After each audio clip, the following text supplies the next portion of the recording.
एक बदनसीब लड़की की दर्द भरी कहानी।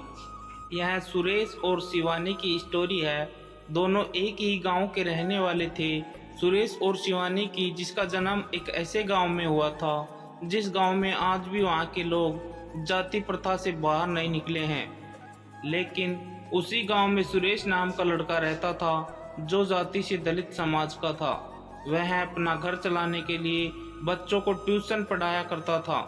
सुरेश हमेशा बच्चों को सही राह पर चलने की सीख देता था। शिवानी भी उसी गांव में रहती थी और वो सुरेश को अक्सर बच्चों को पढ़ाते हुए देखा करती थी। शिवानी के पिता गांव के ही मंदिर में पुजारी थे। शिवानी रोज सुबह मंदिर में पूजा करने जाया करती थी। सुरेश भी मंदिर के रास्ते से ही बच्चों को पढ़ाने जाया करता था। अक्सर दोनों एक दूसरे को देखकर नजरें झुका लिया करते थे। सुरेश गांव के बच्चों को एक बरगद के पेड़ के नीचे पढ़ाया करता था। कभी कभी शिवानी भी उस जगह आ जाती थी। सुरेश शिवानी को मना भी करता था कि तुम यहाँ पे मत आया करो, अगर तुम्हारे पिता ने देख लिया तो समस्या खड़ी हो जाएगी। गांव में अक्सर जाति धर्म के कारण बहसबाजी हुआ करती थी और सुरेश इन लड़ाई झगड़ों से दूर रहता था।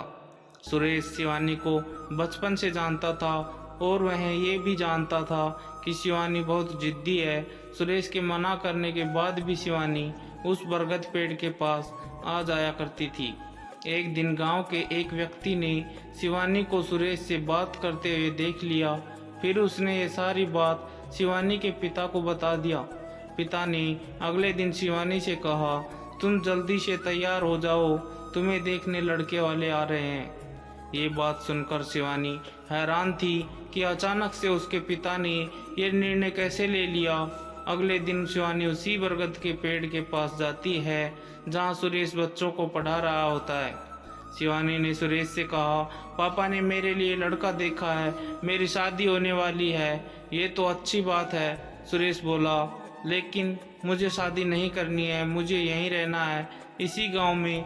शिवानी ने कहा, क्यों, ऐसा क्या है इस गांव में जो तुम यहाँ से जाना नहीं चाहती हो? सुरेश बोला, क्योंकि इस गांव में पापा हैं और तुम। शिवानी ने कहा। इतना कहकर शिवानी वहाँ से चली जाती है।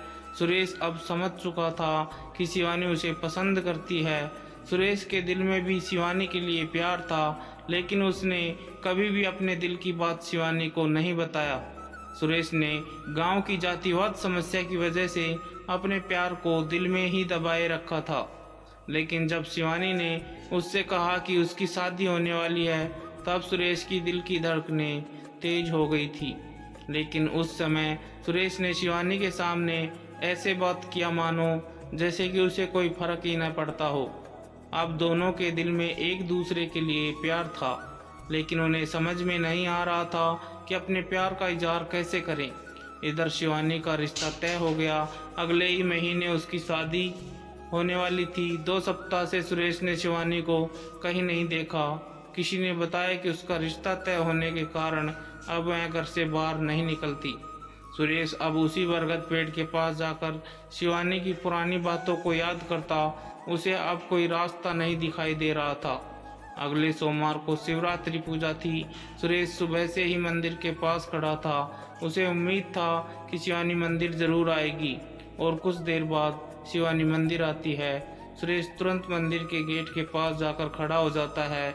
शिवानी की नज़र सुरेश पे पड़ती है। वह सुरेश को देखकर मायूस हो जाती है। जब शिवानी पूजा करके मंदिर से बाहर निकलती है, तब सुरेश उसे मिलने का इशारा करता है। दोपहर के समय उसी बरगद पेड़ के पास दोनों मिलते हैं। शिवानी की नज़रें सुरेश को ही देख रही थी। सुरेश अपनी नज़र नीचे करके कहता है, शिवानी, जब तुम मेरे पास रहती थी तब मुझे कुछ फर्क नहीं पड़ता था और न ही मुझे कुछ महसूस होता था, लेकिन आज जब तुम दूर जा रही हो तो पता नहीं मुझे अजीब सी बेचैनी हो रही है। ऐसा लग रहा है मानो मेरे जीवन का कोई कीमती चीज़ मुझसे दूर हो रहा है। ऐसा लगता है कि मुझे तुमसे प्यार हो गया है। अब मुझे समझ में नहीं आ रहा कि मैं क्या करूं। सारी बातें सुनकर शिवानी की आंखों में आंसू आ गए। उसने कहा, सुरेश, अब तुम ही बताओ कि मैं क्या करूं। मैं भी तुम्हें बहुत चाहती हूं, लेकिन कभी तुम्हें बता नहीं पाई। अब कैसे रहूँगी मैं तुम्हारे बिना, मुझे तो कुछ भी समझ में नहीं आ रहा है।